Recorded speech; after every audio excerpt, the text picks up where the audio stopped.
শুরু হতে যাচ্ছে 2026 বিপিএল। আর বিপিএল শুরু হওয়ার আগে কিন্তু প্রতিবারই আলোচনা সমালোচনা থেকেই যায়।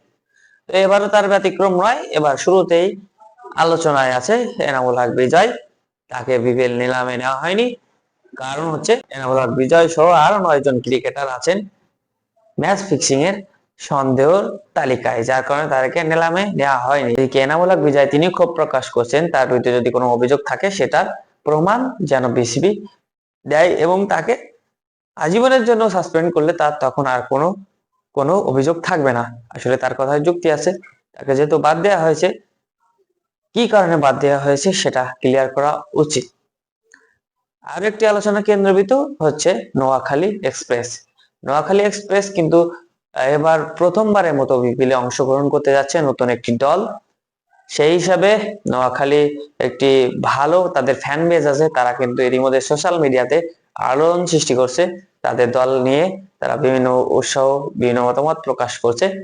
ইতিমধ্যে কিন্তু নোয়াখালী এক্সপ্রেস দারুণ একটি দল গঠন করেছে। তাদের ওপেনিং এ আছে সৌম্য সরকার, আছে আরো অনেকে ভালো ভালো প্লেয়ার আছে।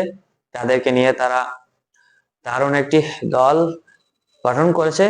বিপিএল এ তারা চ্যাম্পিয়ন হওয়ার মতোই দল গঠন করেছে বলা যায়। তো এই নোয়াখালী এক্সপ্রেসে কিন্তু একটি পেজও তারা ক্রিয়েট করেছে।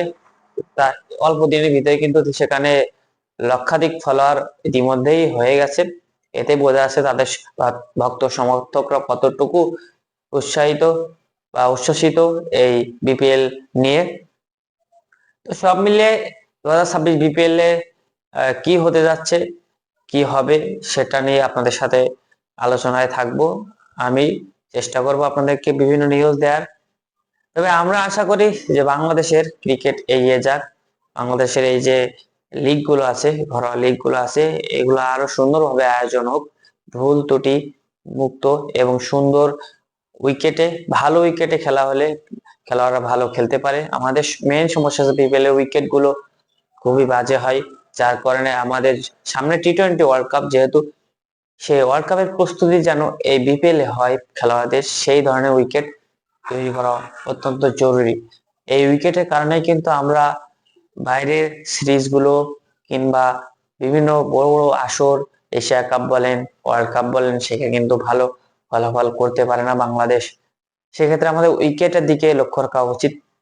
এর আগের বিপিএলও উইকেট মোটামুটি ভালোই ছিল, কিন্তু গত আসরগুলোতে আমরা দেখেছি বাজে মানের উইকেট থাকে, যার কারণে কিন্তু খেলোয়াড়রা তাদের স্বাভাবিক খেলা খেলতে পারে না। তো টি-20 খেলা, সেই হিসেবে ভালো মানের উইকেট তৈরি করা উচিত। তো আগামীতে আমরা বিপিএল 2026-এর খেলাগুলো দেখবো এবং সেগুলো দেখলে বুঝতে পারবো কি ধরনের ম্যাচ হতে যাচ্ছে। সেই পর্যন্ত আপনারা সকলে ভালো থাকবেন।